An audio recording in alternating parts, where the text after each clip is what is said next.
In the kingdom of the wild animals, hunger drives force. But even the ultimate hunters must always watch their back from every angle.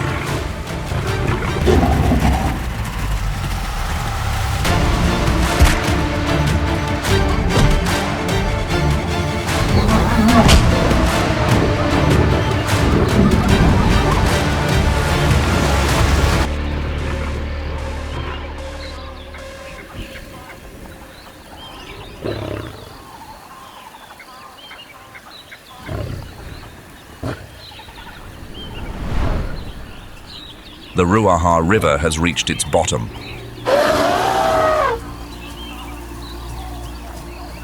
Compelling all creatures.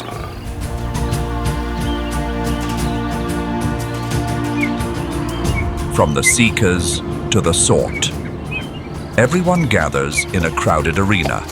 For the Asilia lion pride, hunger is an ever-present concern. Desperation leads to bold maneuvers such as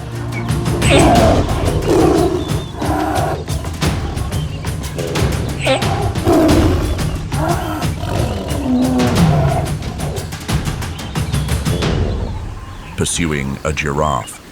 Climbing is not exactly their cup of tea. Its center of gravity is remarkably high, slender legs, steady only on the open plains.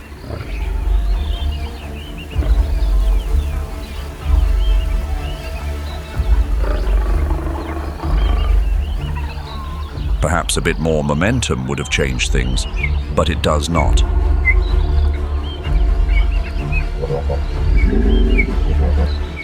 The hooves simply do not provide enough traction. The agility needed for steep slopes is missing. Choosing to call it a day was a wise decision.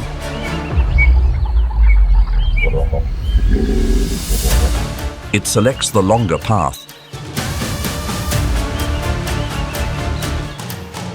A more secure route. The lion pride sees a window of opportunity. The giraffe is Ruaha's gentle giant.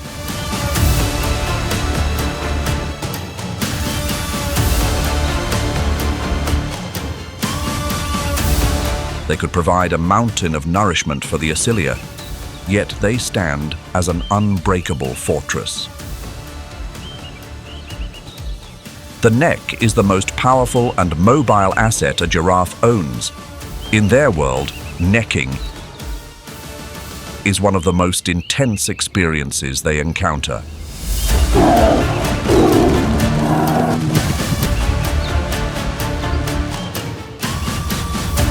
The intent is clearly to leave a lasting impact.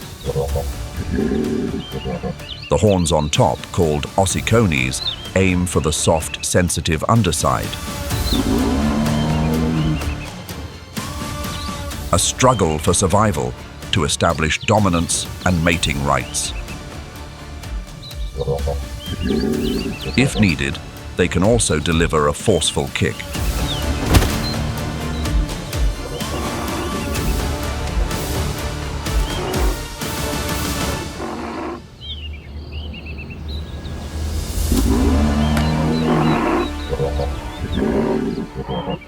Capable of immobilizing even the largest savanna residents. Of course, this single strike could bring a giant to its knees.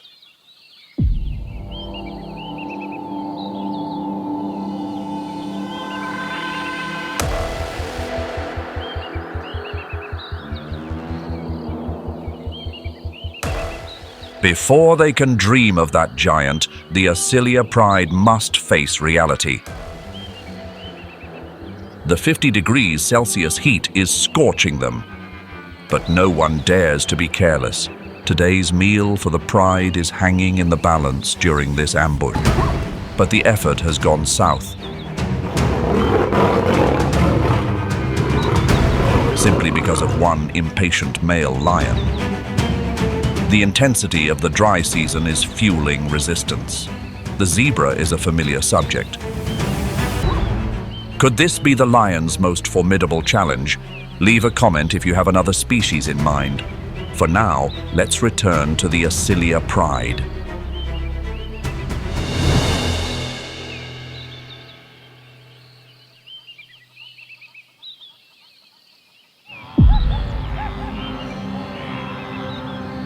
Following the zebra herd.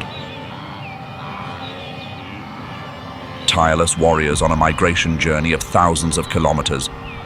Wildebeest.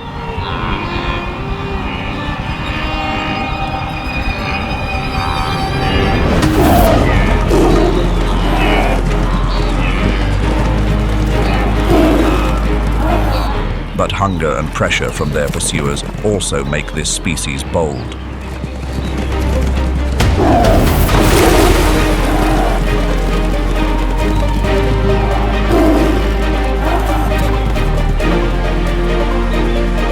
A sudden, unexpected leap. The lioness experiences another setback. The cost of the pursuit is far too high.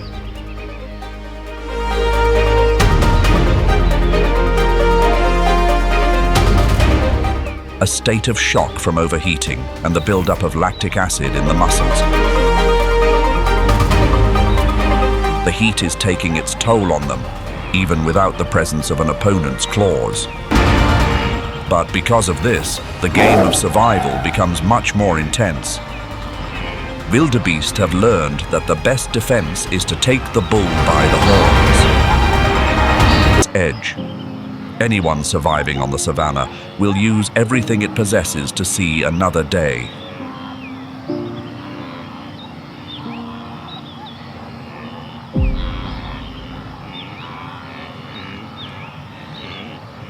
Lions are not the only hunters to feel the heat when a target decides to push back. The sheer strength of a zebra's kick is an absolute force of nature.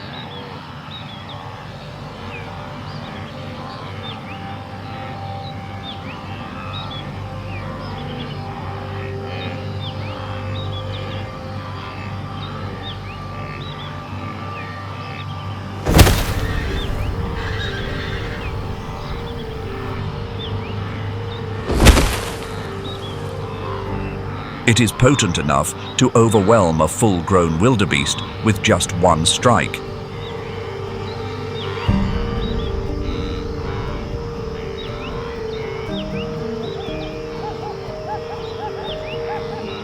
It carries enough intensity to fracture the jaw of its own kind during a boundary dispute. Even the cheetah, the fastest runner on the planet, is not immune to this reality. A zebra foal is, in theory, the most accessible target available.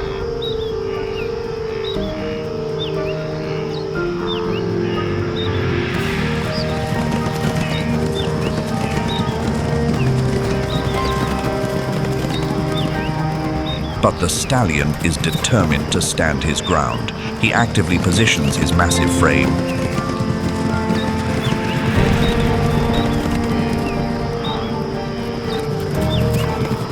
Right between the pursuer and his young one.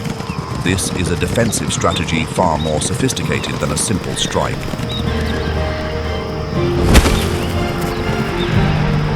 A cheetah cannot risk a collision while sprinting at 100 kilometers per hour, especially against a 250-kilogram weight.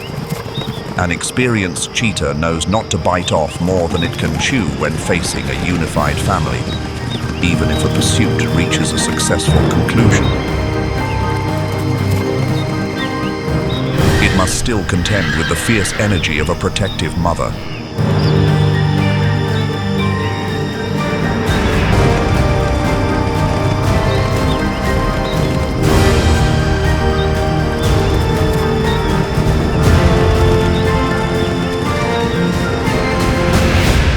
An instinct refined into a truly formidable force.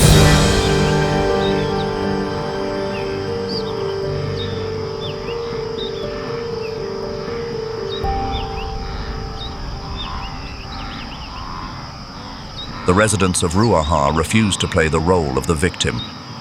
They fight to escape the formidable jaws of two seekers at once. But escaping the crocodile An incredible turn of events occurs, an act that defies their very instincts. For the Acilia pride, every creature is fighting against the odds to secure their future. The Acilia pride is now at the end of its rope. They turn their gaze back toward the towering giant. The most effective way to bring down a giraffe is to engage from a very close distance.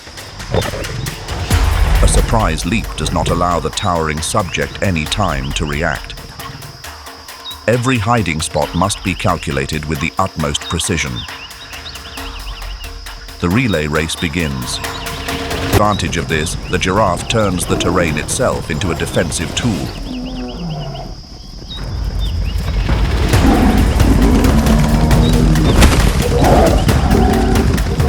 The pride is led into a maze of twisted tree trunks. Visibility is obscured and the ability to accelerate is neutralized. The initial effort completely missed the mark. They shift their focus. A mother giraffe and her newborn calf. An unbreakable wall 5 meters high, but the lions have waited for a lapse in concentration.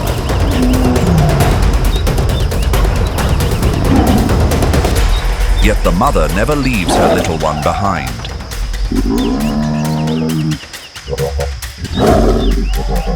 And the young one survives within the mother's sanctuary. It stands firm against the seekers to protect its family. But the giraffe is unaware that the strength it takes pride in might play right into their hands. Before long, the pride will discover a critical vulnerability. But not at this moment. The Acilia pride remains deeply focused on their strategy. First, a lioness quietly slips away. She finds a perfect spot to stay out of sight. The rest of the pride begins the pursuit. This is a loss heavier than anything the Acilia pride has faced until now. The toll of a misstep in the unforgiving savanna is simply too high.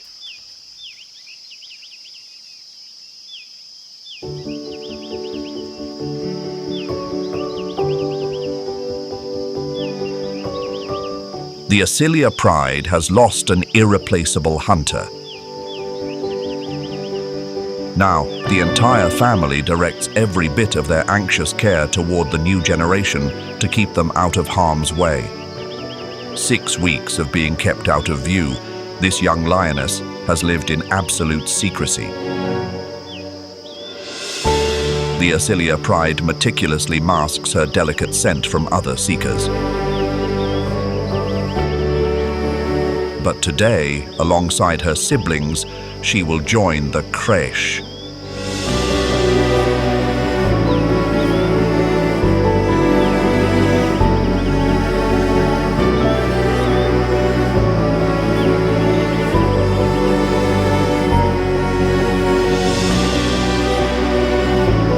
A protected fortress, guarded by at least 4 adult warriors within the pride. In theory, this little one is now in a secure position. All the lionesses have young offspring. These little ones are especially eager for nourishment during the dry season. However, their mothers will not be overindulgent. Mealtime only arrives once the peak heat has receded. The young lions will receive all their nutrients from mother's milk until they are 8 weeks old. Lionesses raise their young through a communal system. This serves as the foundation for future hunting alliances. These bonds of kinship will determine the rise of the pride. But seekers are not the only source of concern. There is a more constant challenge lingering nearby. Wandering male lions linger on the outskirts, waiting for a sign of vulnerability. If they managed to unseat the leading Asilia male, the consequences would be a devastating outcome: the clearing of the nursery. By removing the lineage of the predecessor, the females will return to their cycles more quickly, and the newcomers will start with a clean slate for their own legacy. The huntresses of Asilia are determined to prevent that from happening. They must strive to uphold this dynasty, and the little ones must learn the ropes of survival as quickly as possible.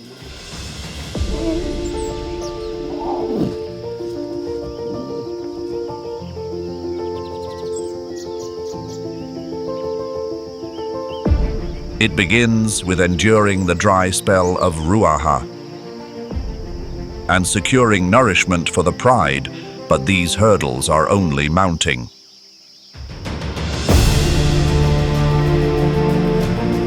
Withstanding the heat is no small feat. Lions lack the ability to perspire. Without sweat glands, they must pant to release the excess warmth. The watering hole is a prime location. To quench their thirst, to cool down, and to seek their next meal. Hundreds of dark giants. A wall of pure muscle and pointed horns. Trailing an entire buffalo herd is a bold move. So the Asilia pride is looking for a lapse in defense. A young one. The first step is to stir up commotion.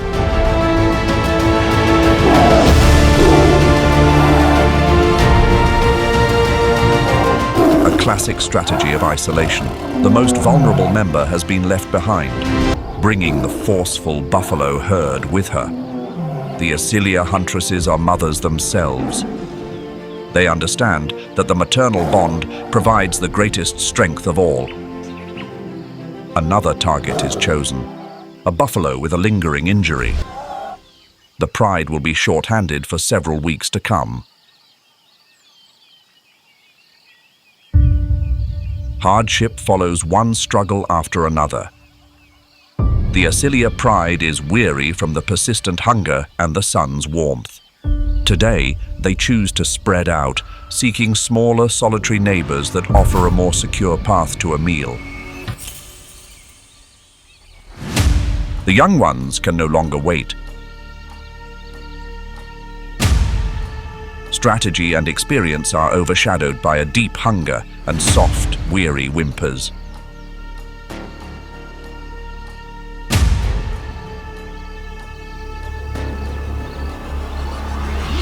A determined mother moves toward a massive presence. There is no meal for the young ones today. Their mother has been outmatched by sheer strength. Fortunately, she remains physically unharmed.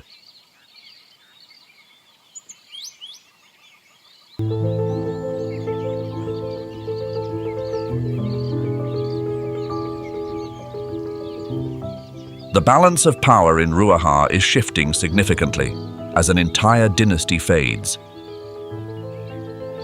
and the prey rises with newfound strength. Elephant social structures differ quite a bit from lions, yet both share a trait where males must leave their maternal herds upon reaching maturity.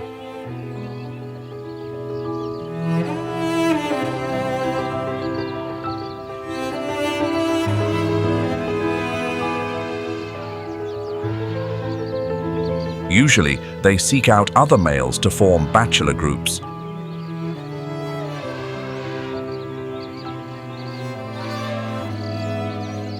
This secure space builds strength and wisdom, boosting their odds of starting a family later.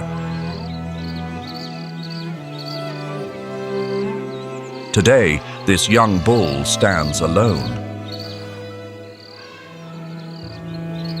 But that hardly translates to weakness.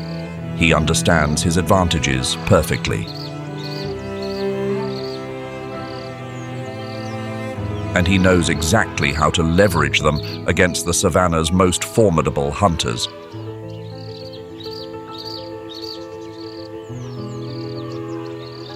He lunges forward with surprising speed that belies his massive frame. His heavy stride shatters the remaining illusion of power held by the pride. The Asilia pride's desperation is reaching a fever pitch. When kings lose their grip, even the timid call the shots and grow bold.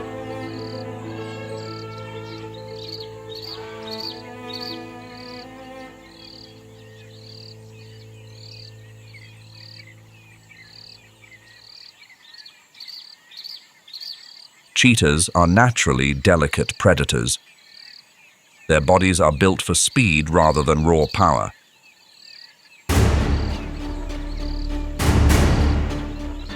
A light and fragile bone structure is the trade-off for incredible acceleration.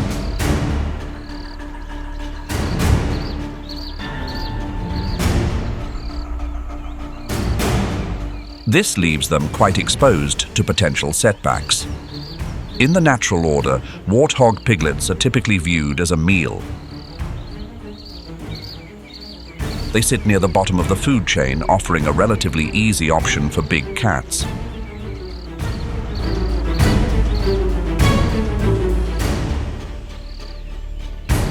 Especially when facing a coalition of 3 male cheetahs. However, this little piglet has a different plan in mind.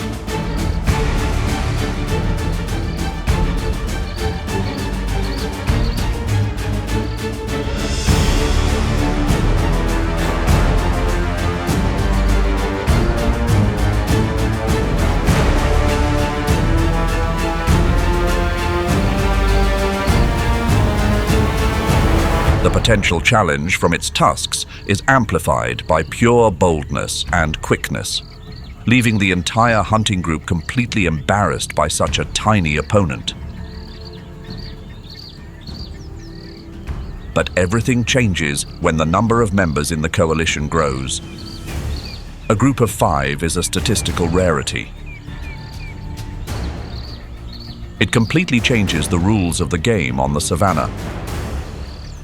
Together, they can pursue larger, more challenging targets, something a lone cheetah wouldn't even consider.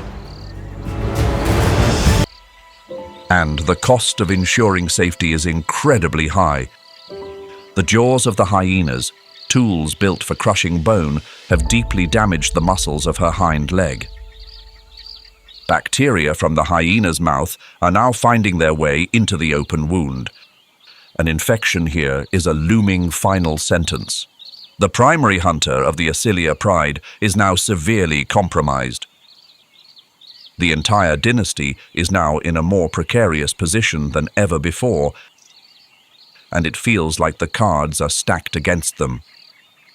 In your opinion, hunger, drought, or rivals? Which of these poses the greatest challenge to the survival of the pride?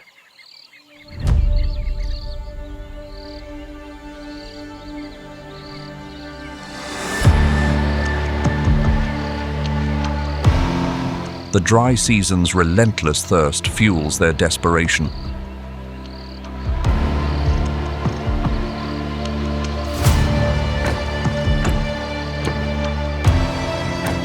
The Asilia pride wanders further and further afield. They are searching for a new territory, a place of greater security and abundance. But the river serves as a fateful boundary.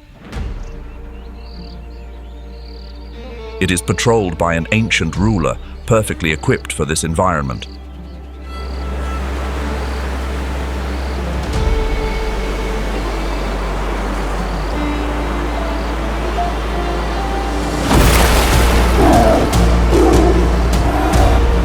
Bottom.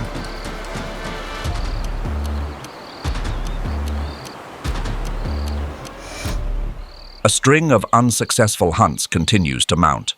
Significant setbacks endured while shielding their meals, and the family are taking a toll. Consecutive losses weigh heavily on the spirits of those who remain. Now, for the Acilia pride, it is make or break, with only two paths left, to rise or to fade away.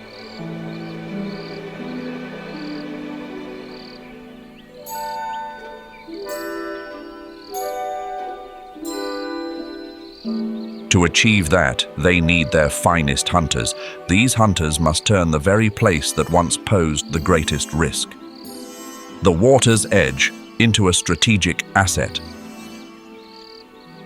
This is why the lionesses, with their more compact, agile frames that draw less attention than the males, serve as the primary providers for the dynasty.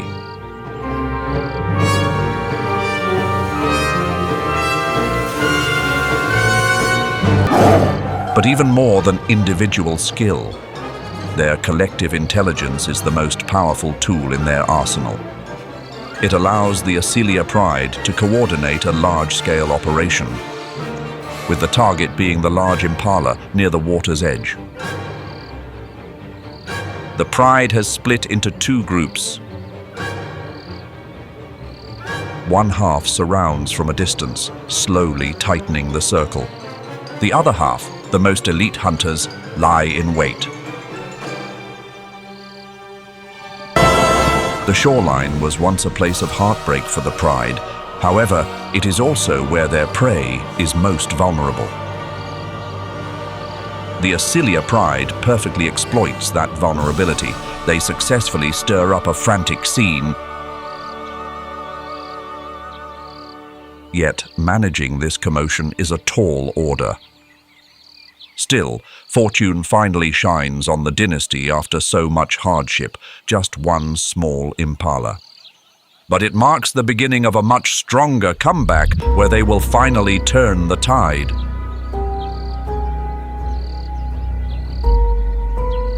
Hunger still lingers. The hunters decide to return and face the zebras once again.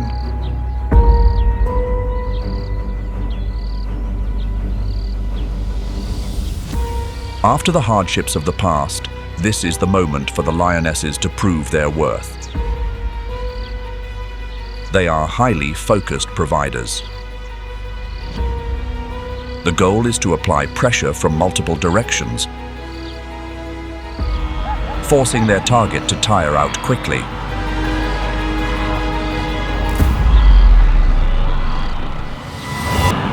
The Acilia pride has also learned a valuable lesson regarding energy conservation.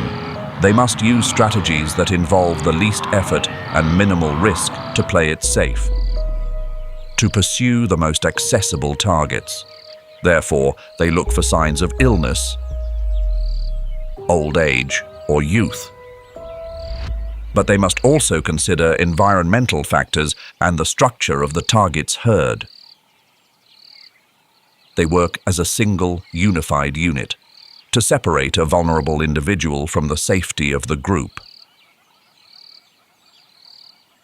The Acilia pride has learned how to manage the powerful kicks of a zebra. The dynasty has reclaimed its strength, but these modest meals are merely a temporary measure. To ensure their future, they must attempt the unthinkable. They must face the giants. Because if food is scarce, the entire group descends into chaos over the remaining portions.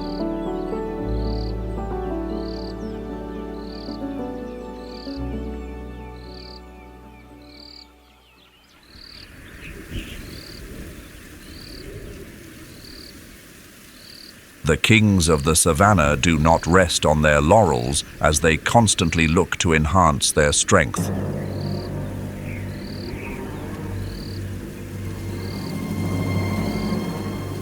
They spend time observing their targets, a wise choice.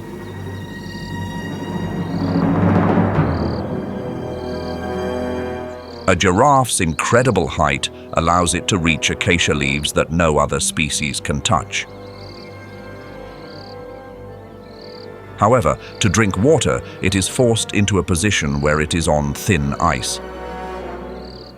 Its complex circulatory system must work hard to regulate blood pressure and prevent a sudden rush to the brain. The high view advantage vanishes, most importantly, in this stance.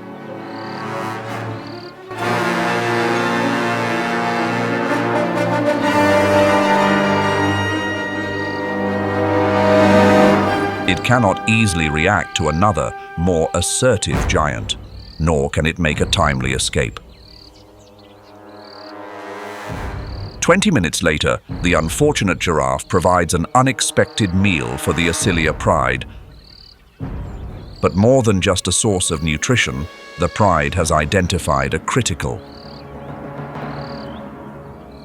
A few days later, when their food has nearly run out, the Acilia pride organizes a hunt to test what they have learned. A giraffe's long legs are a double-edged sword. They can be used to repel a hunter. But they can also cause a mother to unintentionally injure her own young. Even if the hunt does not conclude successfully, it still leaves a profound sadness for the one remaining.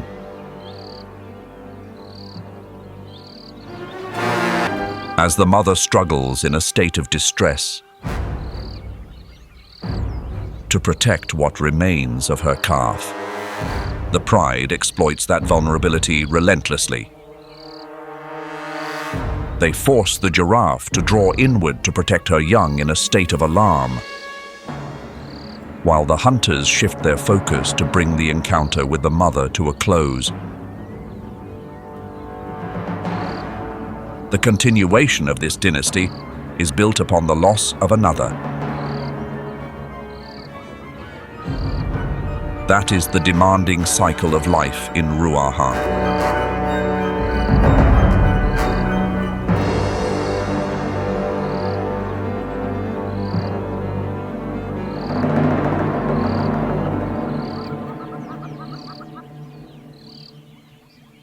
The grandest feast of the dry season has drawn to a close. Now, the Acilia pride drifts into a profound meat coma.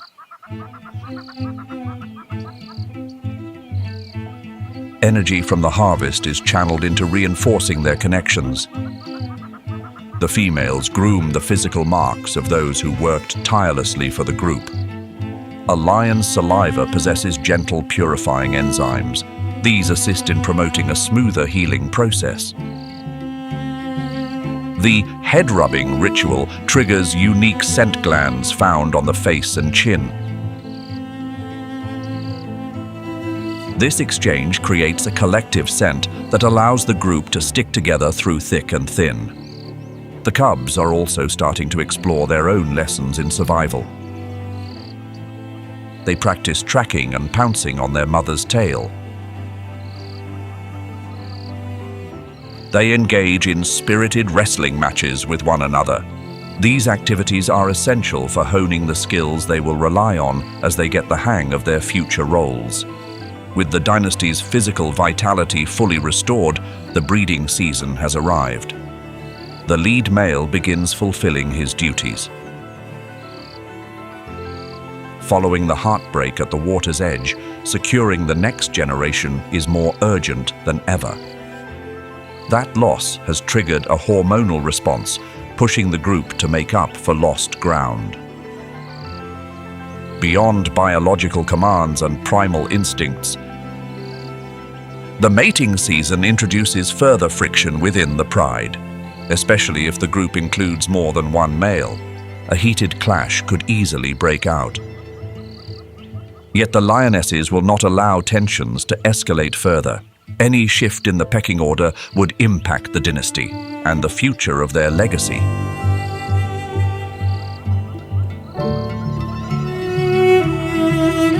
Time moves forward. The youngest litter of cubs is now 1 week old.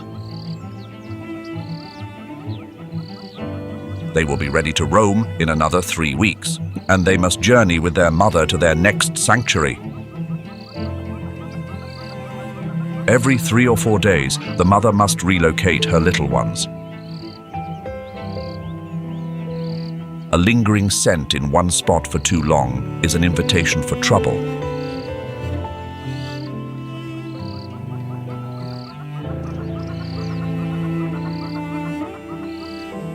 Right now. A longtime rival, the hyena, has just entered the territory. The mother must guide the hyena away before its sharp nose picks up the scent of the youngsters. While the little ones remain safe, their secret spot is no longer private. The weight of responsibility is heavy on the mother. They need to find a fresh refuge as soon as possible to stay one step ahead. By 2 months old, the cubs will be sturdy enough to follow their mother out onto the grasslands. At this stage, they join the creche, and they come under the wing of the entire group. There, the father of the little ones stands as the most powerful leader. His resonant roar reaches any rivals within 8 kilometers.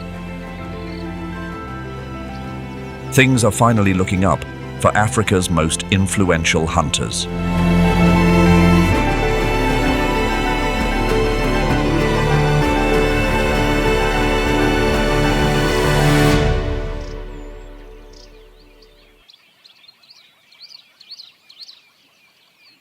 In Ruaha, a major success never stays quiet.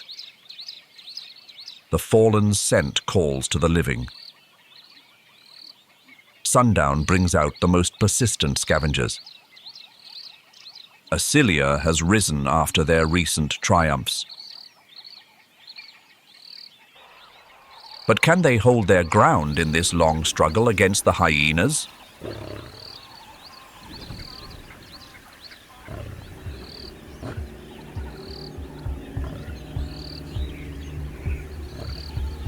From the moment the first light touches the wild kingdom, the king of the Savanna awakens. He patrols a boundary that no one can see.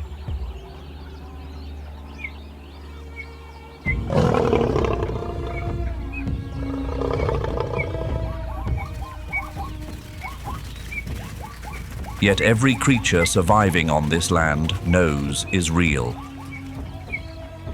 An understanding passed down through millions of years, an unclaimed territory, is simply up for grabs.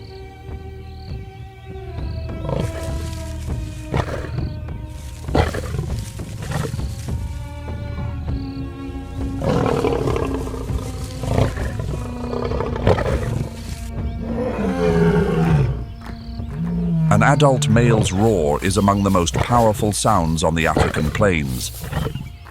A declaration sent to the entire ecosystem. I am here. I am watching, and this boundary stands.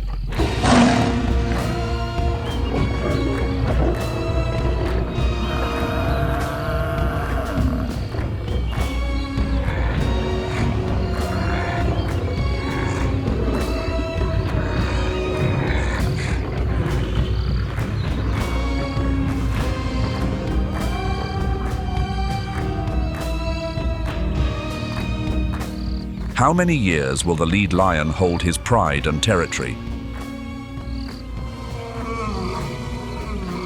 Share your thoughts with a number in the comments.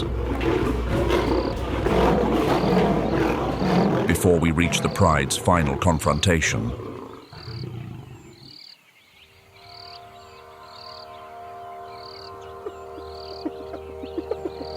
Now, let's meet those who first challenged that authority.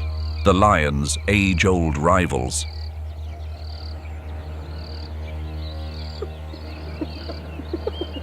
Hyenas are Africa's most socially complex carnivores after lions. They aren't just passive scavengers as many believe. They are organized hunters with a strict hierarchy and coordination few species can match. The famous skill they have refined over millions of years alongside lions is not direct combat. Instead, it is specialized theft, taking what others have worked for. When a group of lionesses secures a meal, the word is out. Not through calls, but through scents.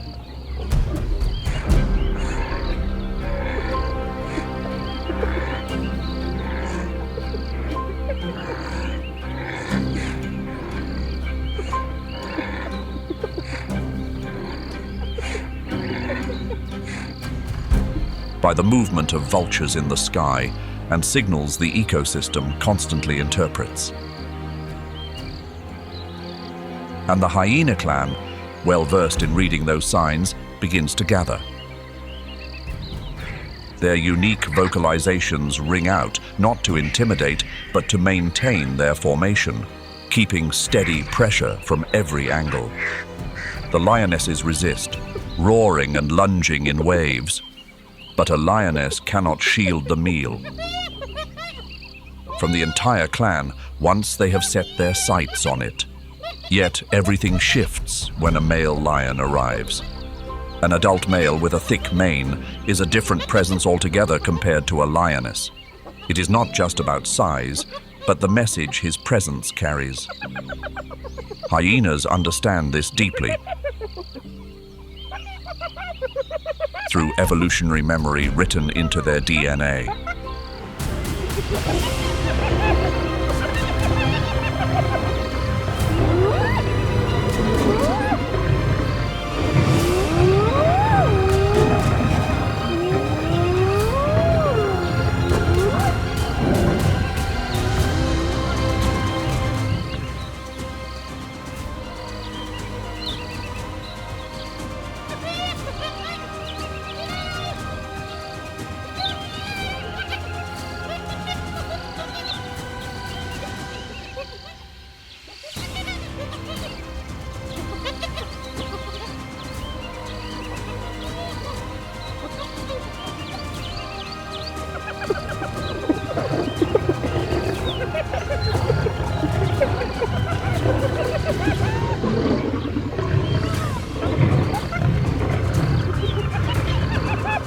The meal returns to its rightful owners.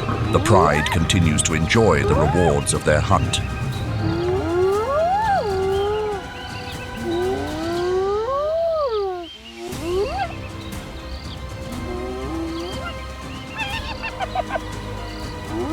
A male coalition does not exist primarily to hunt.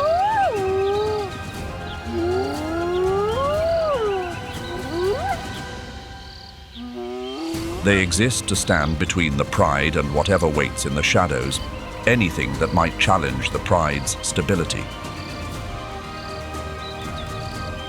Whether it is a hyena clan,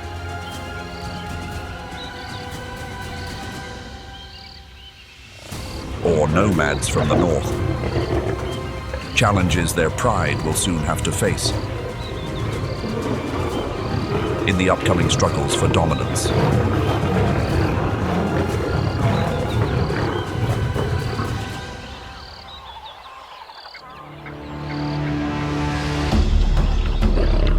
Deep in Zambia's Luanga Valley, morning light filters through the damp canopy onto the thick forest floor.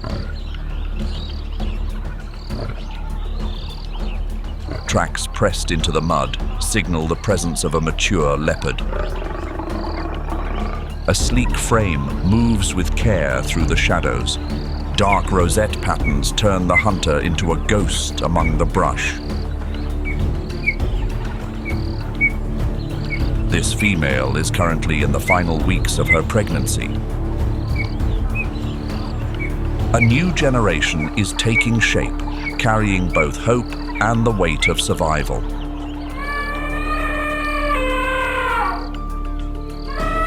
A hunger lasting 2 days forces her from the den in search of vital sustenance.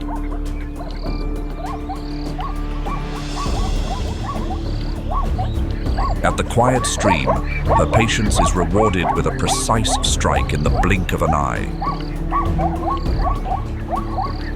This nourishing meal is essential preparation for the upcoming arrival of her young.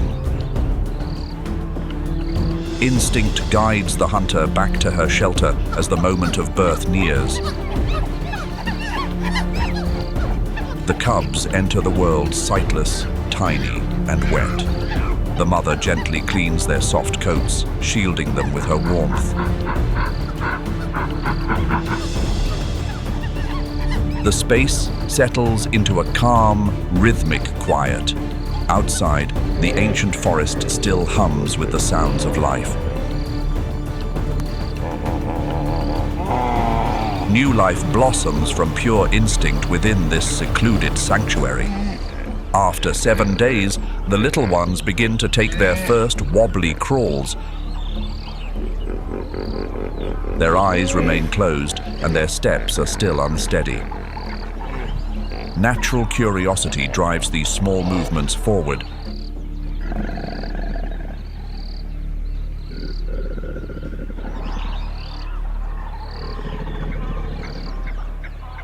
The mother leopard watches closely, teaching them to sense the wind and maintain absolute silence.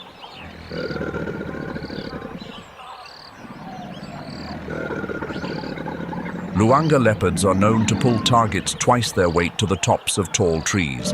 This prime location keeps their food away from various scavengers.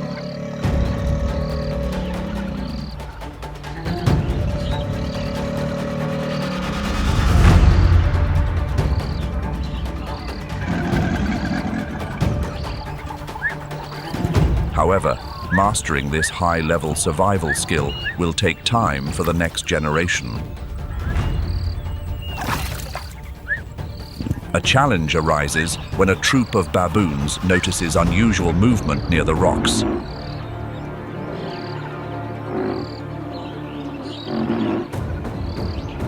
The baboons' alarm calls pierce the air, signaling a nearby presence. The female quickly secures her young, relocating them to a more distant hiding spot beneath the brush.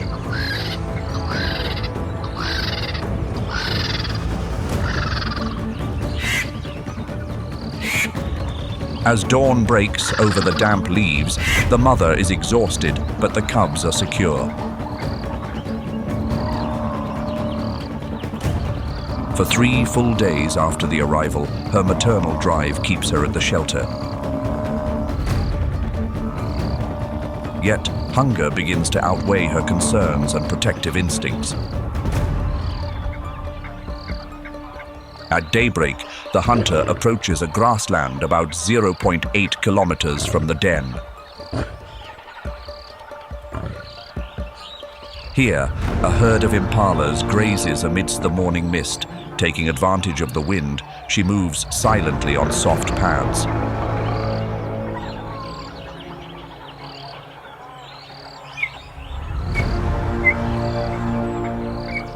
The specialist takes over with a lightning-fast approach.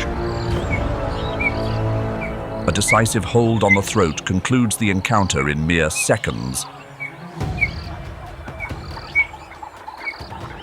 The hunt is so efficient that not a single drop reaches the ground. She drags the impala to the base of a large acacia tree and begins her climb. A brief slip causes the catch to fall from her grip with a soft thud. That faint sound unintentionally alerts a rival from a distance.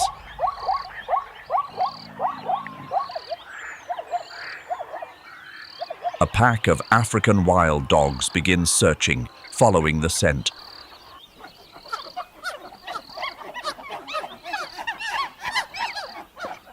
The African wild dogs arrive quickly and possess overwhelming numbers. From above, the leopard calmly watches as others claim her hard work. There is no frustration or regret in the lone hunter's gaze. She quietly retreats to the den to find her rhythm once more.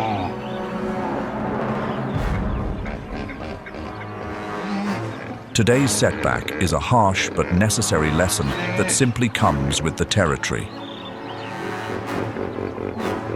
These recent trials will only sharpen the focus of this individual.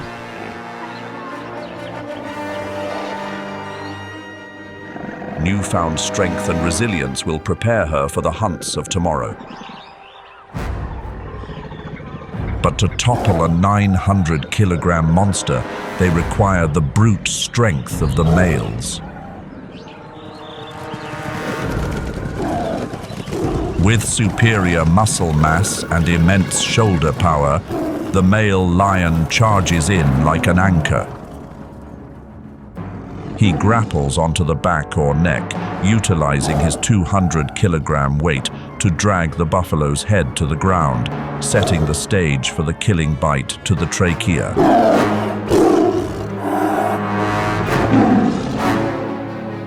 However, Cape buffalo are not passive victims.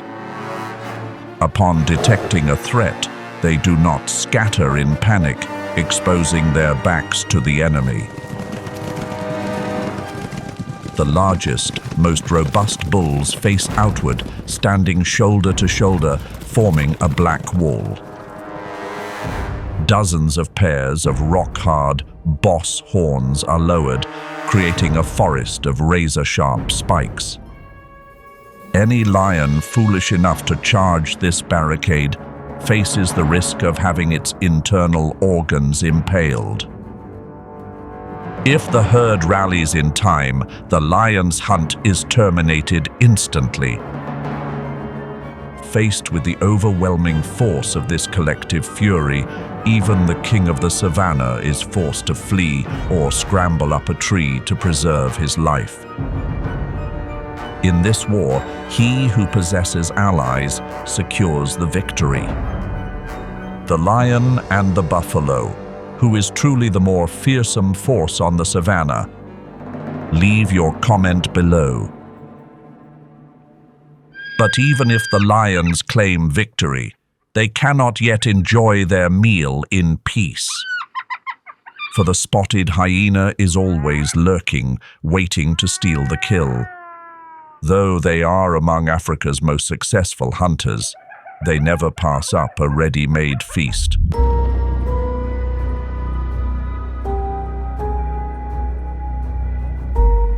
To become a challenger to the lion, unity is paramount. The spotted hyena operates a society more complex and cutthroat than even humans, where gender and lineage dictate everything. The female reigns supreme. Due to abnormally high levels of androgen in the womb, female hyenas grow larger, more muscular, and more aggressive than males. At the helm of this empire stands an alpha female. Yet, even the lowest-ranking female still outranks the highest-ranking male. Before the fairer sex, burly males must always bow, whine submissively, and cower in fear.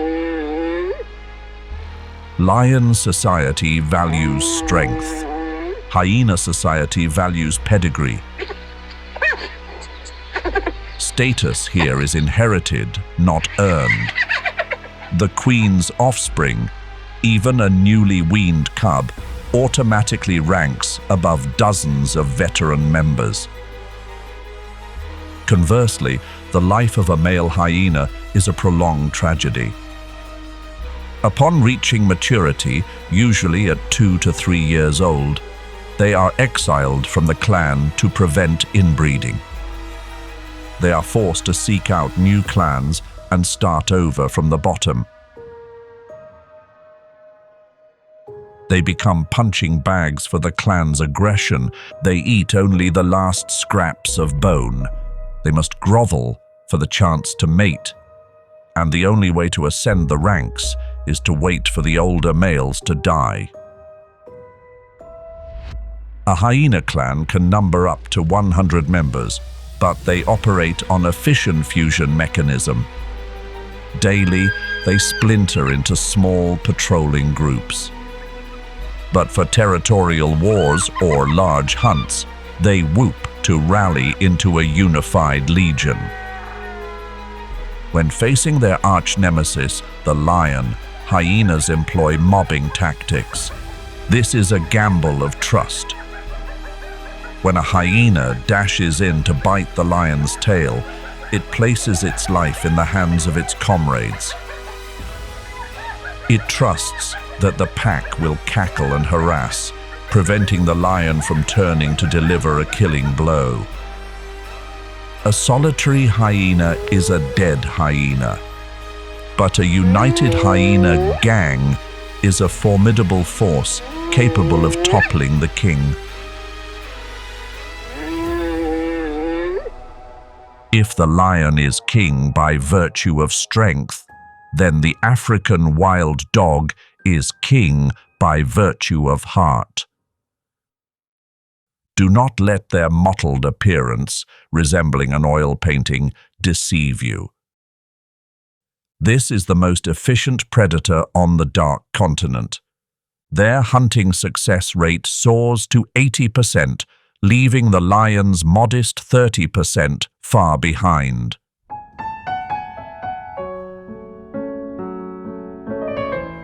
Their secret does not lie in fangs and claws. A wild dog pack typically consists of 10 to 40 members. Their political structure is a benevolent monarchy. At the helm stands the alpha pair. Only they possess the right to breed. Yet, wild dogs rarely vie for status through brute force. Instead, there is voluntary submission. The remaining members, aunts, uncles, siblings, accept the sacrifice of their own parental rights. They pool all resources to raise the alpha pair's offspring. A grand genetic sacrifice for the collective good. If a member is injured, frail, or even missing a limb, it is allowed to rest at the den. Its comrades will hunt and return with regurgitated meat. This primitive medical care allows disabled individuals to survive and recover. Even the feeding behavior of the wild dog displays astonishing benevolence. The pups are allowed to dive in and eat their fill. The adults eat only when the young are satiated. If food is scarce, the adults will go hungry. This is an absolute investment in the future.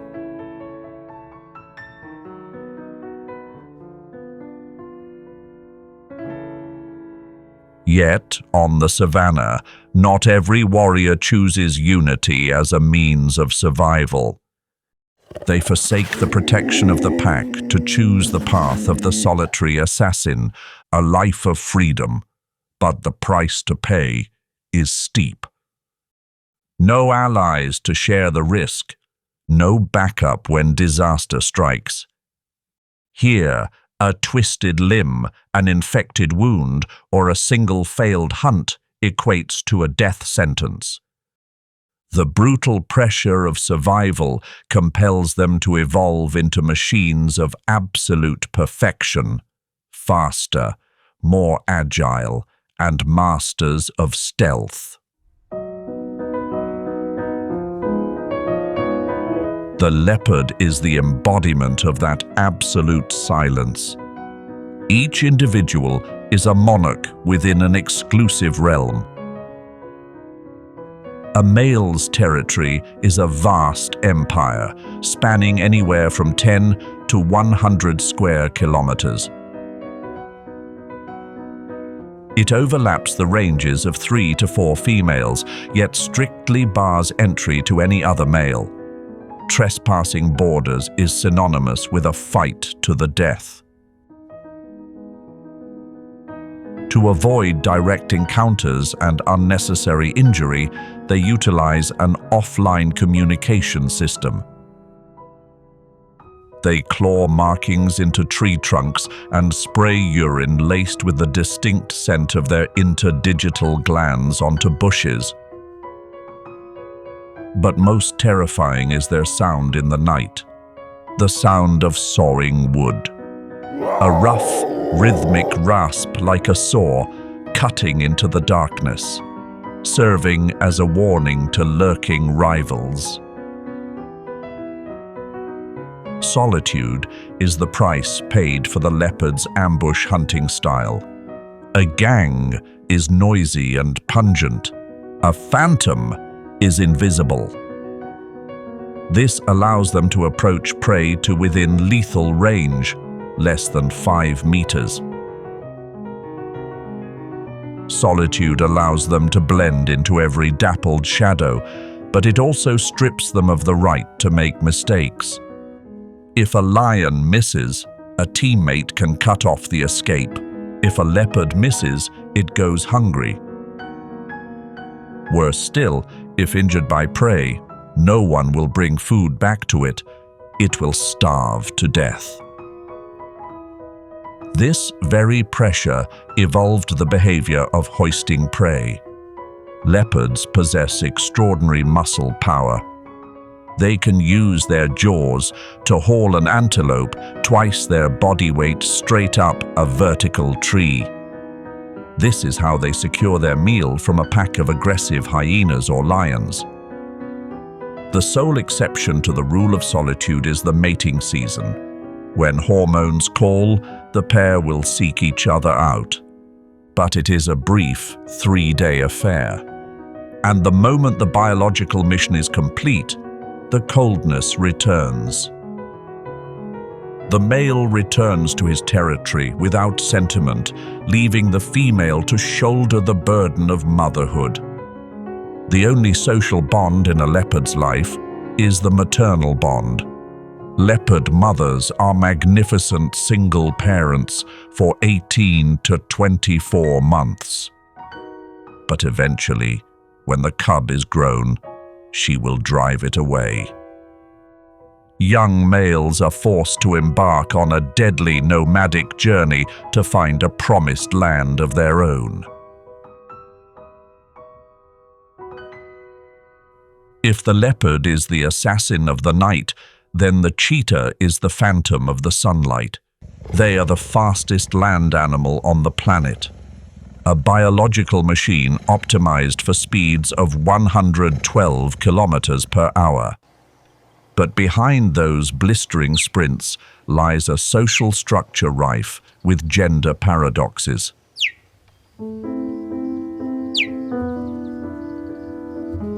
Unlike the pride-living lion or the solitary leopard, the cheetah splits its world into two opposing halves. Female cheetahs are strict adherents to solitude. The moment they leave their mother's embrace, sisters part ways. Unlike female leopards who hold fixed territories, they are semi-nomadic. Their home range extends up to 1,500 square kilometers. They follow the migration of antelope herds. They wander alone amidst the ocean of grass, shouldering the savanna's heaviest burden of single motherhood. Conversely, male cheetahs abhor solitude. Littermate brothers bond with a lifelong oath, male coalitions. A group of 2 to 3 members is a force to be reckoned with. They easily defend territory, dominate other males, and secure access to females. But not every male is fortunate enough to have brothers. About 40% of male cheetahs are forced to live a solitary life. Without allies, they cannot hold territory. They are driven out to marginal lands where food is scarce and danger lurks. Although males live in groups, once the hunt begins, brotherhood becomes irrelevant. When initiating the sprint, no one can assist another. In a coalition, typically only one male selects a target and streaks away like an arrow. Only when the leader subdues the target do teammates rush in to help pin it down. But for the female cheetah, the pressure is even more immense. She hunts alone, and when the prey falls, the nightmare begins. A slender build optimized for speed leaves her ill-equipped for combat. A vulture, a jackal, or even a solitary hyena can rob her blind of her meal.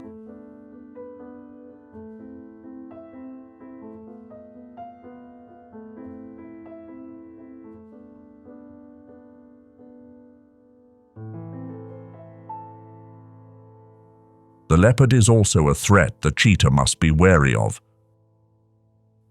Their amber eyes do not lock onto the mother, but fixate on the innocent cheetah cubs at play.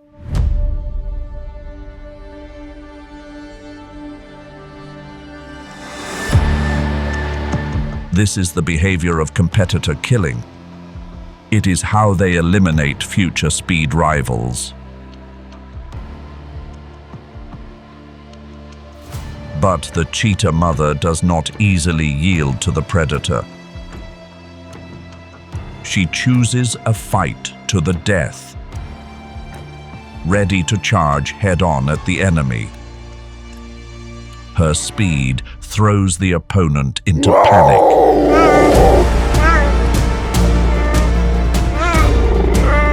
The frenzied ferocity of maternal love has overwhelmed sheer muscle strength. The leopard backs down. A wound from a frenzied mother is a risk not worth taking. The assassin retreats into the shadows. On the savanna, speed may lose to muscle, but it never loses to the heart of a mother. Which impresses you more, the cheetah or the leopard? Share your thoughts with us in the comments below. Like the cheetah, the caracal are the ghosts of the savanna. They are nocturnal or crepuscular creatures. By day, they vanish into the earth. They commandeer abandoned aardvark burrows, hiding in narrow rock crevices or the thorniest thickets. Evading all attention is survival rule number 1. Like their cousin the leopard, every caracal is a solitary king in its own kingdom. They establish chemical barriers using urine and dung. The message sent is unequivocal and stern. No trespassing. Any intruder crossing that line will face a terrible fury in defense of privacy. Solitude has compelled the caracal to evolve a unique hunting skill. They are the greatest high jumpers in the feline world. From a standing start, they can leap vertically to a height of 3 meters, 6 to 7 times their body height. The caracal stalks in absolute silence. When a target, like a guinea fowl or pigeon, takes flight, they instantly launch like a missile. Agile forelegs swat the prey down in mid-air. Though weighing a modest 12 to 18 kilograms, caracals are giants in a small package. They do not hesitate to attack prey many times their own weight, such as young impala. Their explosive power compensates for their modest size. Yet, after every explosive hunt, the caracal sinks back into contemplation. They are ranked among the least social of cats. They detest communication. Their only social tool is their distinctive ears. 2 long black tufts on the tips of the ears, ear tufts. They function like 2 radar antennas. When 2 caracals inadvertently meet, they twitch these tufts. These are distant warning signals, a silent language to maintain distance.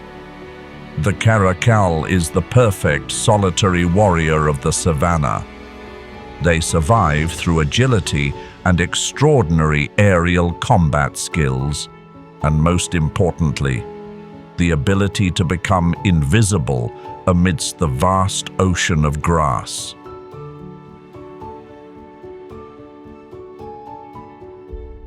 Solitude extends even to giants like the black rhino. Unlike their white rhino cousins, who often congregate in small groups called a crash, the black rhino is a believer in extreme individualism.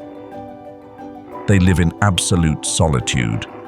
A mature male masters his own territory, marking borders with urine and dung, ready to fight to the death against any intruder. The greatest difference lies in the mouth. The white rhino possesses a square lip for cropping grass close to the ground. The black rhino features a pointed upper lip, as dexterous as a finger. This anatomy allows them to maneuver, strip leaves, snap branches, and pull thorny bushes into their mouths. They are the forest's brute force gardeners, clearing paths through thickets that no other species dares to touch. The black rhino's aggressive nature stems from its extremely poor eyesight. Their vision is limited to a range of about 30 meters. Anything beyond that distance is merely a moving blur. Living alone, without kin to warn them, and unable to clearly see dangers, causes them to develop a state of extreme nervous tension. Upon detecting strange movement, the black rhino does not flee. It launches its entire thick-skinned 1.4-ton body at the opponent at speeds of 55 kilometers per hour. They are ready to topple trees, attack vehicles, or even challenge elephants and lions if they feel threatened. Aggression is, in reality, a mask for the fear of a lonely figure in a blurry world. To compensate for their useless eyes, nature has gifted them with superior hearing and smell. Their tube-shaped ears can swivel independently like two radar dishes, picking up the sound of snapping twigs from great distances. Their sense of smell is so acute, they can detect the scent of humans from kilometers away if downwind. The only peaceful relationship in a black rhino's life is between mother and calf. The black rhino calf always walks behind its mother, waiting for her to plow the earth and clear the dense, thorny bushes. At the same time, walking behind allows the calf to be shielded by its mother's massive back from the sneak attacks of hyenas or lions.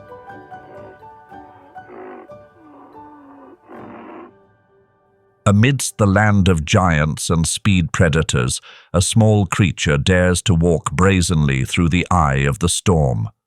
The Cape porcupine, a strange warrior armed to the teeth, challenging every law of predation on the savanna. The porcupine is a quintessential nocturnal species. Leaving their deep burrows, each porcupine disperses in a different direction. They are solitary travelers, possessed of astonishing endurance. A single porcupine can trek 15 kilometers each night. They scavenge everywhere, searching for succulent tubers, tree bark, and the finest fallen fruit. Occasionally, they visit old lion kills. They collect dry bones and gnaw on them ravenously. This action serves two vital purposes. First, to sharpen their continuously growing incisors. Second, to replenish calcium and phosphorus, the core materials for building the massive quill armor on their backs. Their back is an arsenal featuring quills up to 50 centimeters long. They are hollow, lightweight, yet harder and sharper than hypodermic needles. When encountering an enemy, they activate the reverse charge tactic. First, it bristles its quills to double its apparent size. They shake their hollow tail quills, creating a chilling rattle similar to a rattlesnake as a warning. If the enemy persists, they run backwards at high speed, ramming the cluster of quills straight into the predator's face or paws. These quills possess microscopic barbs and are filthy. Once embedded in flesh, they are nearly impossible to extract and cause severe infection. A lion with a quill stuck in its snout cannot eat and will die a slow, agonizing death. That is why even the kings of the savanna often choose to make way for this armored dwarf. However, the porcupine's solitude is merely a facade while at work. At heart, they are among the most sentimental species on the savanna. They practice lifelong monogamy, an extreme rarity among mammals. By day, in deep underground burrows, the entire family, father, mother, and offspring, sleep curled up together for warmth. Parenting responsibilities are shared equally. Both father and mother participate in protecting and caring for the young until they are truly mature. The Cape porcupine is a fascinating paradox. On the trail, they are cold, stoic, and dangerous armored warriors. At home, they are devoted parents in a cozy family unit. Yet, this savanna is a realm of unpredictable flux. As the tropical rains shift, the lush green paradise swiftly transforms into an inferno of red dust. To defy the brutality of the elements, millions of creatures have chosen the ultimate survival strategy: migration. A colossal exodus, transforming the earth into a surging river of life.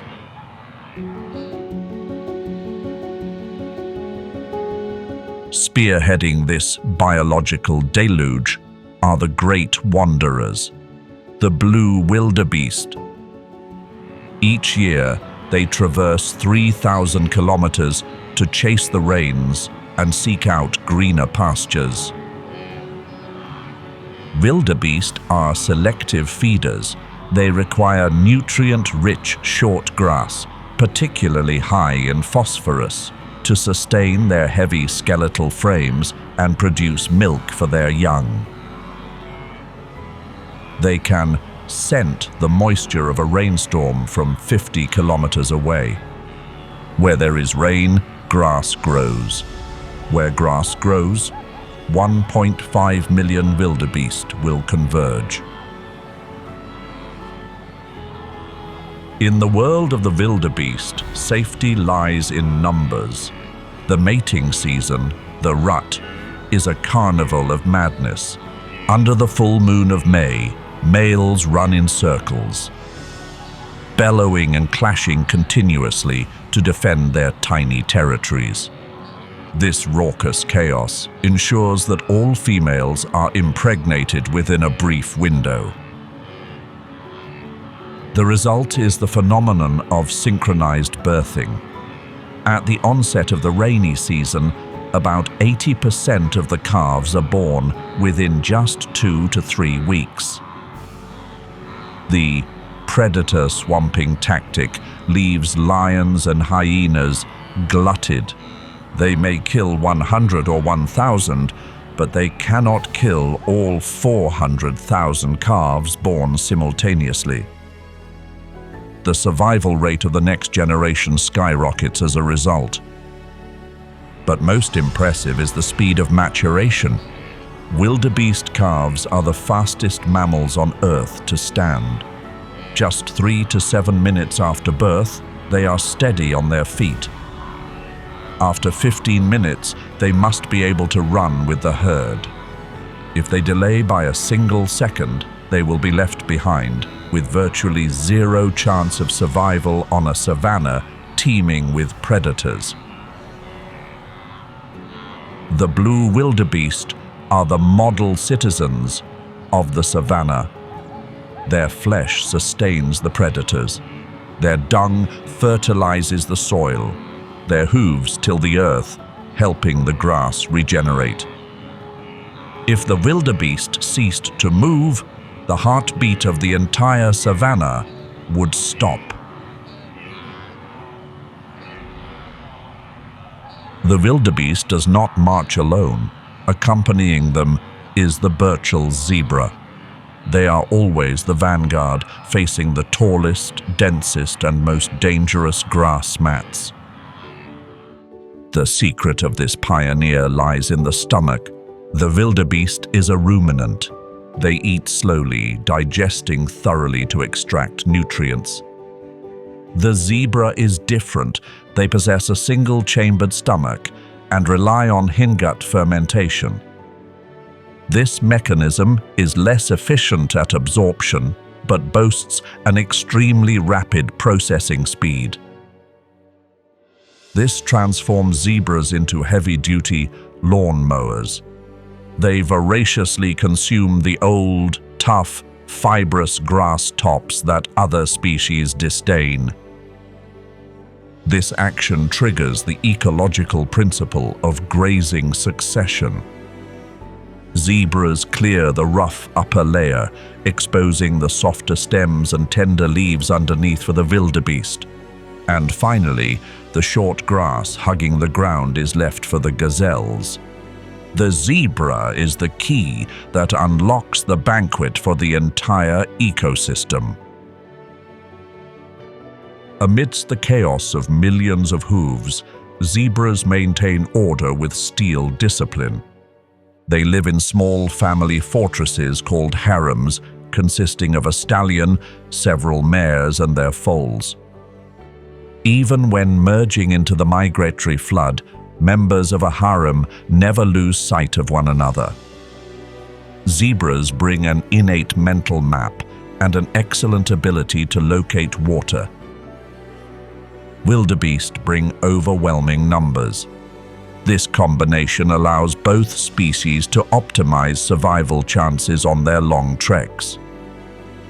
Throughout this journey, oxpeckers are often found hitching a ride on the zebra's back. They help remove ticks and parasites, but occasionally they peck at open wounds to drink blood. The zebra accepts this annoyance as the price to pay for hygiene.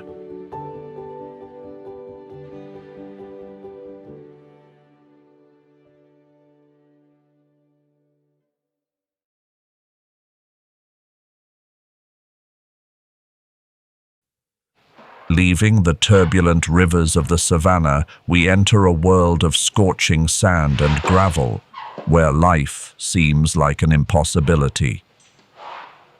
But here, an evolutionary miracle is unfolding. The desert elephant. They are African bush elephant warriors, tempered to become the most resilient version of themselves. Desert elephants exist in a state of constant motion in search of water. In a single day, they can traverse 70 kilometers across searing sand dunes. A family's home range extends up to 3,000 square kilometers, 10 times larger than that of their brethren in Kruger. The memory of the matriarch serves as a living map.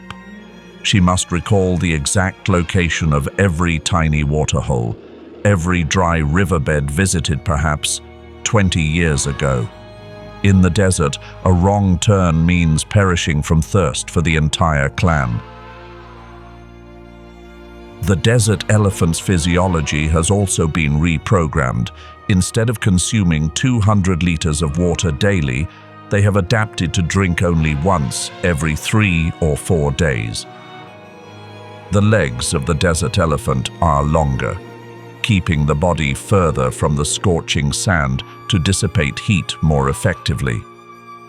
Their footpads are broader, acting like snowshoes, preventing their massive bulk from sinking into the soft sand. The scarcity of resources compels them to break down the traditional social structure. A single meager bush cannot sustain a herd of 50 elephants. Thus, desert elephants fragment into smaller groups, nuclear units, typically consisting only of mother and calf. The noise vanishes. Desert elephants vocalize significantly less.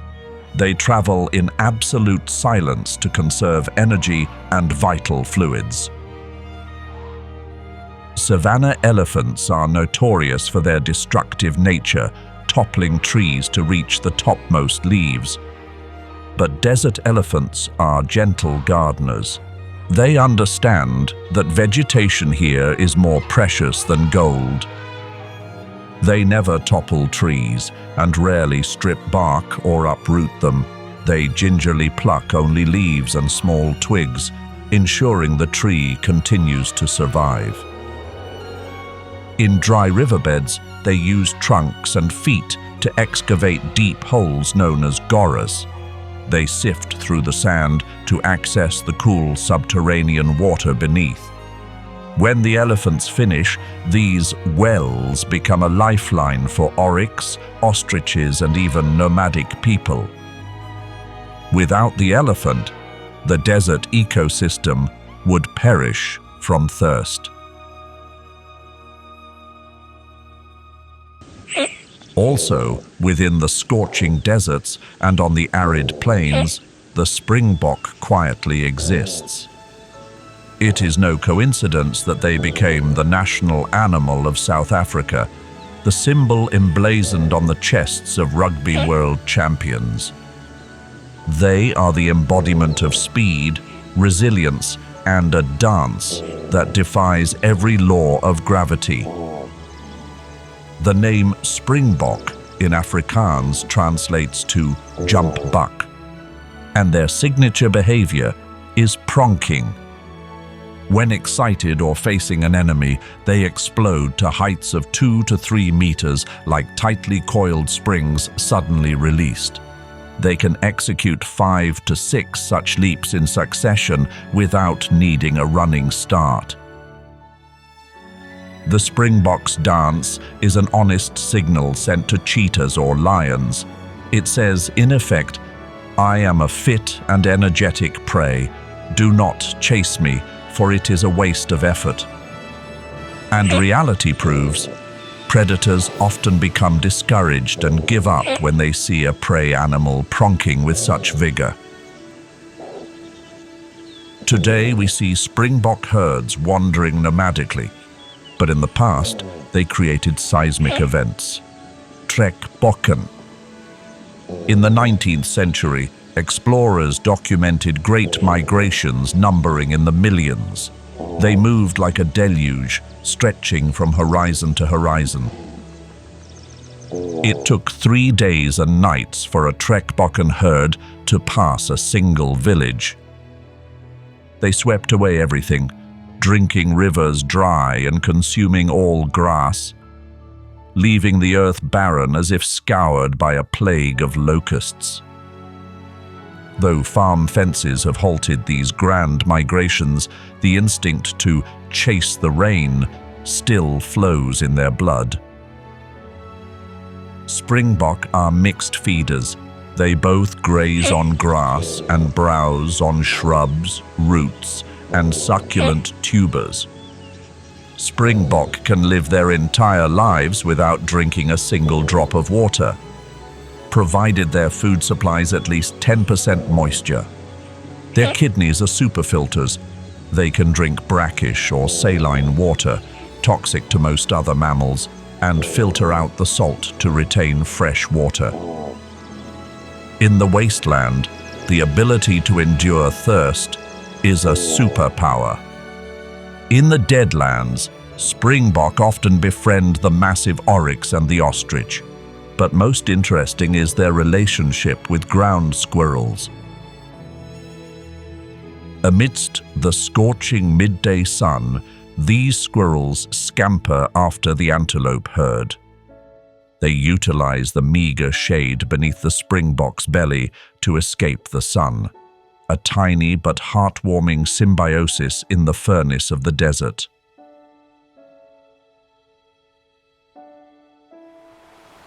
Leaving behind the red dust and scorched grass of the continent, we turn our gaze eastward, where the waves of KwaZulu-Natal crash against the rocky shores. Beneath those deep blue waters, Another migration is unfolding, no less dramatic or brutal, and on a scale perhaps even grander. Welcome to the Sardine Run. Annually, as the winter chill sets in, billions of sardines forsake the frigid southern waters to migrate north. They form colossal shoals stretching up to 7 kilometers long, 1.5 kilometers wide, and 30 meters deep. From the vantage point of space, it resembles a massive silver oil slick drifting with the current. Their driving force is a temperature trap, the cold trap. Sardines require cold water, but looming offshore is the deadly warm Agulhas current, exceeding 21 degrees Celsius. They are squeezed tight between the coastline and that invisible wall of warm water. They are forced to funnel through a narrow coastal superhighway. When under attack, the sardines do not scatter. They execute a collective defensive maneuver that is both desperate and spectacular: the bait ball. Thousands of fish pack tightly together, forming a dense sphere, swirling continuously like a silver vortex. Every single fish strives to burrow into the center to find sanctuary. The objective is to disorient the predator's vision. But in the face of intelligent hunters, this tactic becomes a death sentence. They transform themselves into a stationary banquet, inviting the enemy to feast at will. The Sardine Run attracts the planet's greatest gathering of predators, a complex multi-species coordination mirroring that of the Savanna. From common dolphins and sharks to Cape gannets and orcas, the ocean's apex hunting machines gathered to enjoy the grandest feast in the coastal waters of the African savanna.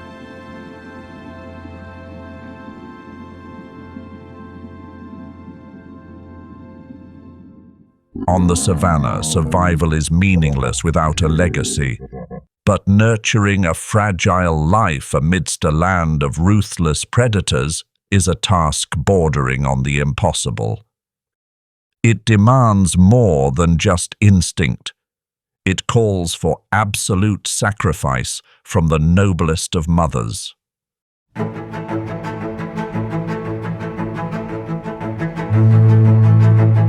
Take, for example, the Masai giraffe. They are the tallest creatures to walk the earth, colossal watchtowers standing 5.5 meters tall. The life of a Masai giraffe is a series of extreme physical challenges from the moment of birth until their final breath. The mother giraffe gives birth in a standing position. This means the calf enters the world with a free fall from a height of 2 meters. The impact is essential to sever the umbilical cord, and more importantly, that shock jumpstarts the lungs, forcing the calf to take its first breath. Just 30 minutes after that earth-shattering drop, the calf must stand. On the savanna, weak legs equate to becoming lunch for a lion. When the mother must forage afar, the calves are deposited into creche, where a trusted nanny watches over the entire nursery. This allows the other mothers to feed with peace of mind. The bulls also endure a survival existence that is anything but easy. To establish dominance, they engage in the ritual of necking.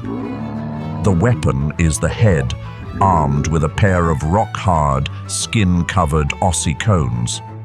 They swing their 2-meter necks to generate momentum, slamming their heads into the opponent's flank or neck. The force of the blow is strong enough to shatter a jaw, break a neck, or knock the opponent unconscious on the spot.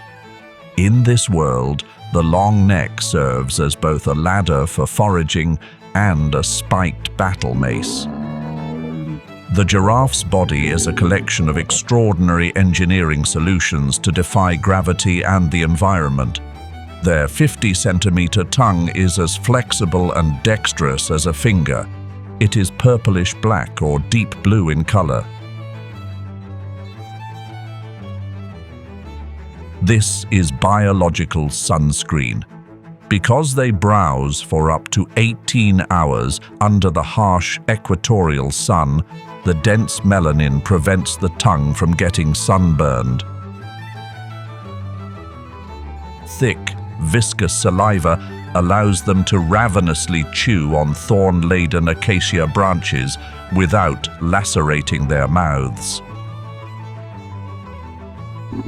The giraffe is the animal kingdom's greatest insomniac. They sleep only 30 minutes to 2 hours per day, mostly in short power naps while standing. Only when absolutely safe do they dare to lie down and curl their necks. But this position is so perilous they only maintain it for about 5 minutes. The Masai giraffe is a miraculous yet contradictory design of nature. They accept every physical inconvenience, difficulty sleeping, drinking, and birthing, in exchange for a single privilege: to reach the lush canopy above that no other creature can touch.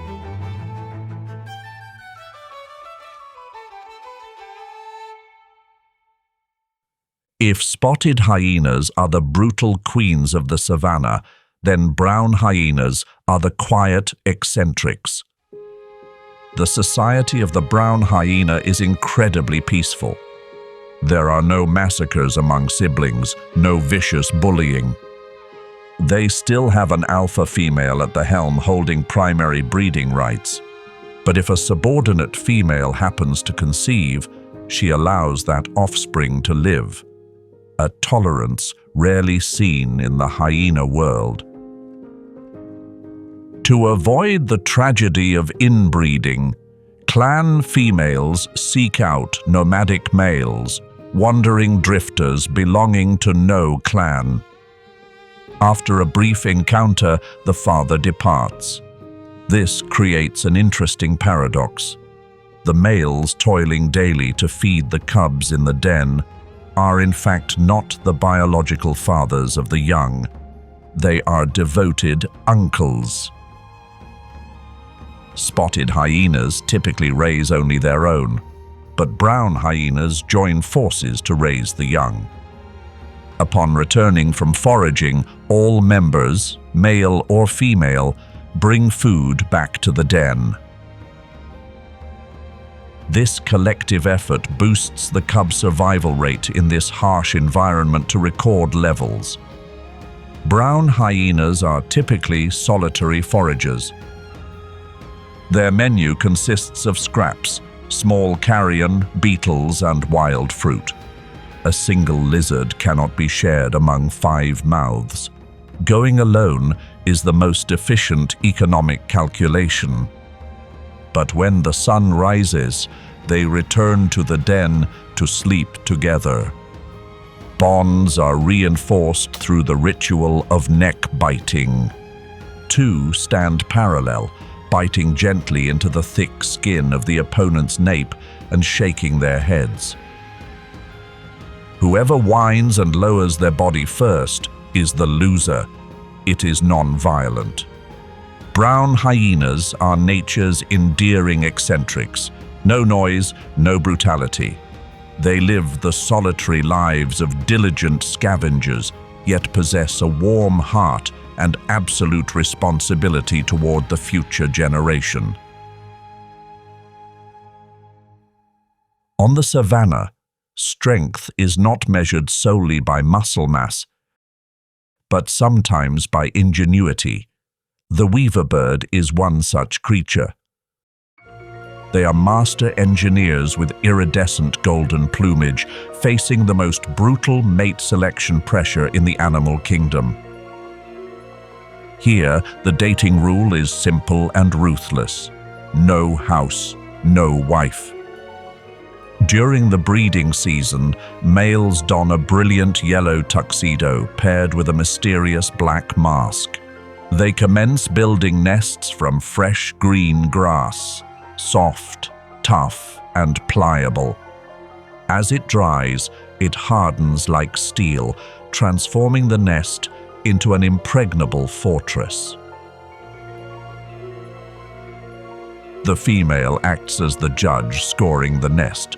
She crawls inside, tugs violently at the knots, inspecting for comfort and structural integrity.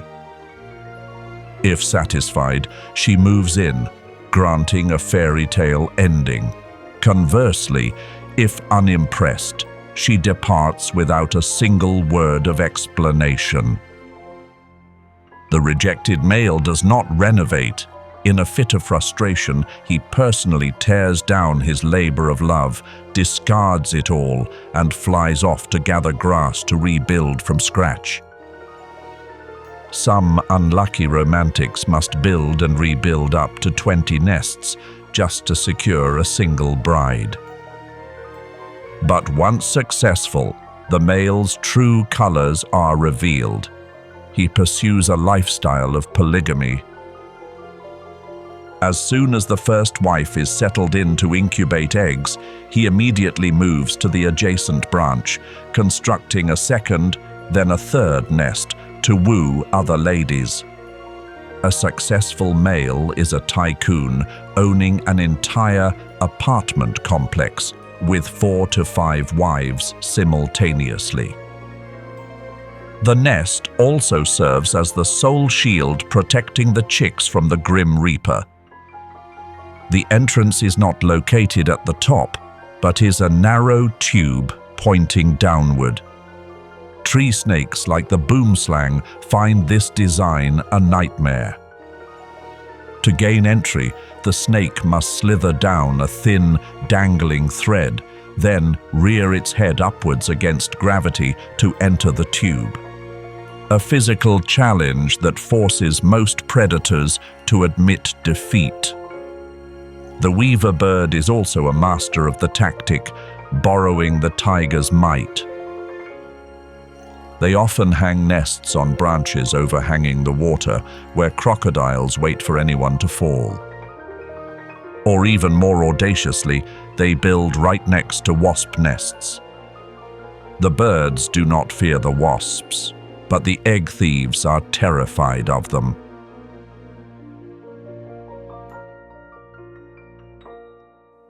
Yet on the savannah, few mothers are noble to the point of brutality like the praying mantis. The mantis love story is nature's most famous horror movie script. Every male knows that a date with a female is synonymous with signing a death sentence. They are willing to let the female cannibalize them even during the act of copulation. This is the ultimate sacrifice for the lineage. The male's head contains a massive amount of protein. Consuming the partner allows the female to load up on sufficient energy to produce eggs. Females that perform this behavior lay significantly more and healthier eggs. After the feast, the female creates an ootheca, a foam block that hardens like cement, acting as a nuclear bunker. It protects hundreds of lives inside from the scorching heat of the savannah, awaiting the first rains to revive. The name praying mantis derives from the posture of the forelegs, folded as if in prayer. In reality, it is an ambush posture. The forelegs are perfect biological weapons, raptorial legs. They function like 2 spring-loaded switchblades lined with razor-sharp spikes. The mantis does not chase prey, they transform themselves into stone statues. When prey enters range, the strike occurs in 1/10 of a blink of an eye, 10 times faster than human reflexes. The victim, be it a fly, cricket, or butterfly, is clamped tight before it even realizes what has happened. The mantis possesses senses that militaries covet. They are the only insects with stereo vision, 3D stereoscopic sight. Two large compound eyes allow them to calculate the distance to prey with absolute precision. Even more terrifying, they possess the most flexible neck in the insect world. The mantis can rotate its head 180 degrees. They can look over their shoulders to detect enemies sneaking up from behind without moving their bodies. On the savanna, camouflage is survival. The stick mantis transforms itself into a dry twig. The leaf mantis incarnates as a withered leaf. They blend seamlessly into the environment, deceiving both prey and predator. But their ambition does not stop at insects. Mantises are assassins punching above their weight class. Footage has captured mantises hunting sunbirds, lizards, frogs, and even baby snakes. The praying mantis proves that size is not the measure of terror. 3D eyes, a pair of daggers, the power of invisibility, and a ruthlessness willing to sacrifice life for the lineage. They are the perfect, tiny monsters of the savanna. On the savanna, claws and muscle are often the measure of power, but physical strength is finite, intellect is infinite. Nature empowers the master strategists, those who survive not by instinct, but by intellect. They weaponize their brains, transforming branches into tools, calls into language, and unity into deep political machinations. The fork-tailed drongo understands this implicitly. In the world of the savanna, they use their brains to manipulate others. The fork-tailed drongo possesses a fearsome social intelligence. They frequently emit false alarm calls, sending small predators like meerkats into a panic, causing them to abandon their lunch and dash into their burrows. The fork-tailed drongo simply swoops down, claims the spoils, and feasts. Scientists estimate that 23% of their daily intake comes from these brazen robberies fueled by deceit. The fork-tailed drongo is a genius of vocal mimicry. They can speak fluently in over 50 different animal languages. If the drongo's specific alarm call loses its effect, they immediately switch tactics. It mimics the exact panic call of the meerkat itself, deluding the predator into thinking a comrade is in danger, forcing them to abort the hunt. The fork-tailed drongo does not always lie. For the most part, they are honest sentries. From high above, they genuinely warn of the approach of eagles or cobras. Precisely because they frequently save meerkat lives, the meerkats are compelled to trust them. Drongo intelligence is further demonstrated by how they exploit disaster. When wildfires sweep across the savanna, while other species flee, they fly towards the flames. They perch right on the fire's edge, waiting for grasshoppers and mantises to fly out of the burning grass in a panic. It is a free barbecue buffet. Tiny, yet the fork-tailed drongo possesses a reckless bravery. When defending their nests, they activate mobbing behavior. They are willing to peck at the heads of martial eagles or owls 20 times their size. They even commit aerial piracy, stealing prey from the talons of other falcons in mid-air.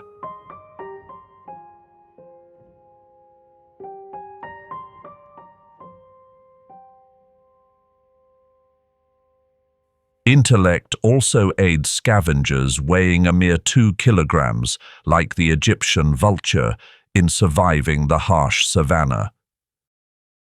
They are the only birds known to use stones to unlock nutritional treasures and use waste to enhance their beauty.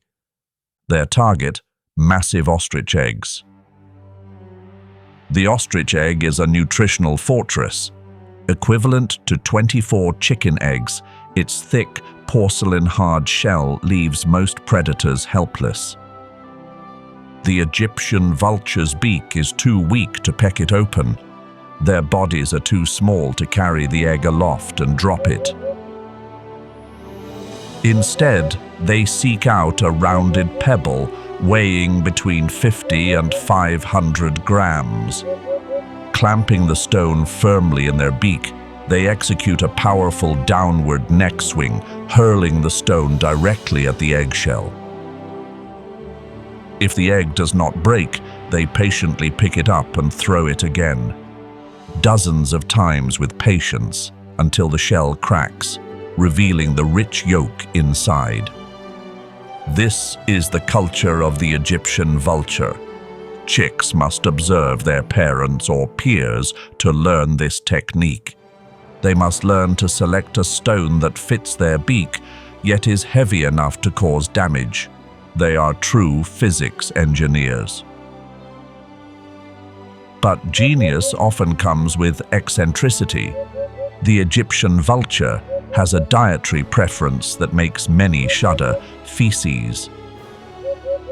They are particularly obsessed with the dung of ungulates like antelope, cattle, and even humans. This is the phenomenon of cosmetic coprophagia. Herbivore dung contains abundant carotenoid pigments, orange-yellow coloring agents, and residual lutein. The vulture's body absorbs these pigments to dye its bare face yellow. In the eyes of this bird, the brighter yellow the face, the better the forager. A yellow face is a guarantee of health and good genes. It becomes absolutely attractive to a mate.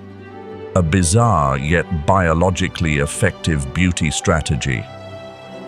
The intellect and utility of the Egyptian vulture conquered the greatest ancient civilization.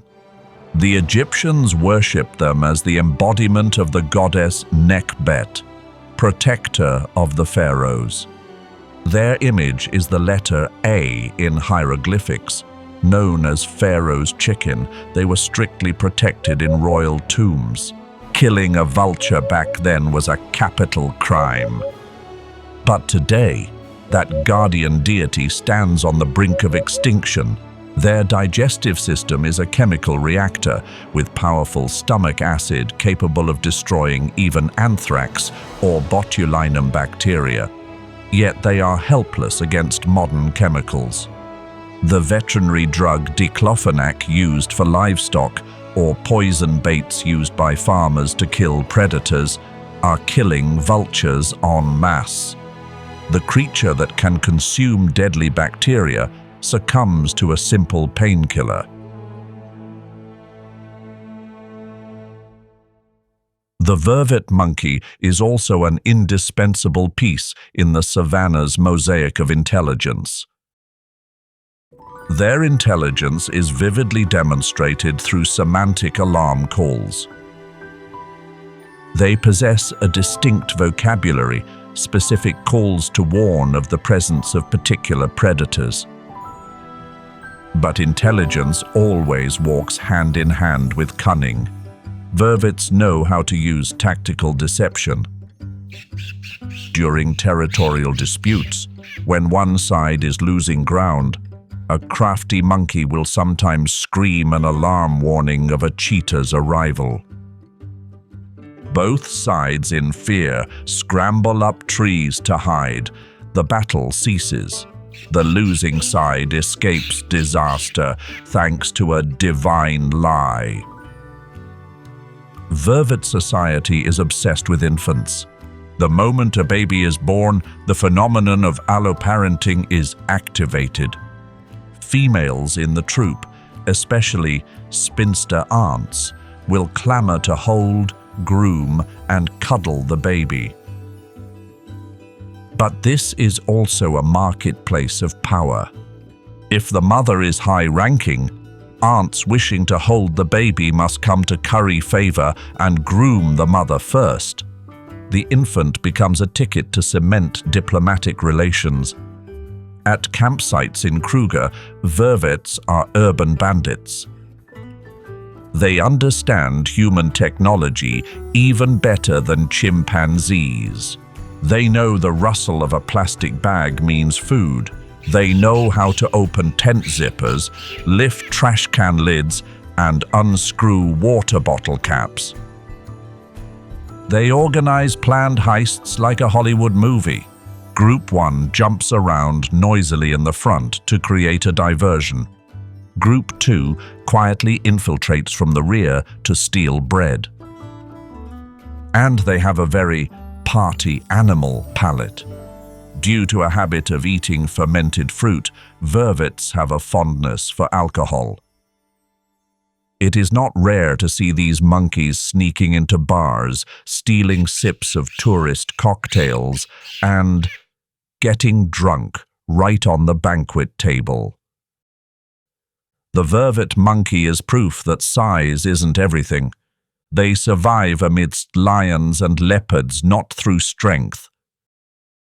They survive by inventing language through solidarity and sometimes thanks to the skills of a professional thieving gang.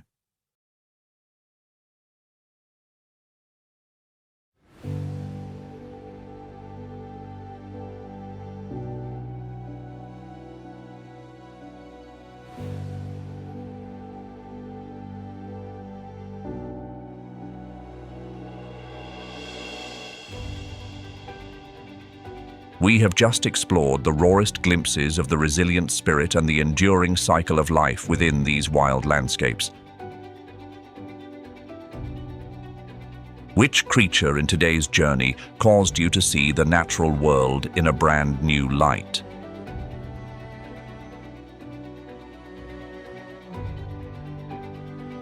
Was it the dedicated leopard mother beating the odds to secure her family's future?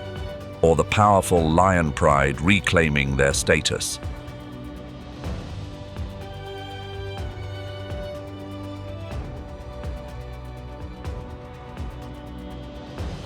Feel free to chime in with your own thoughts in the comments section. Your appreciation is a beautiful way to honor these magnificent creatures.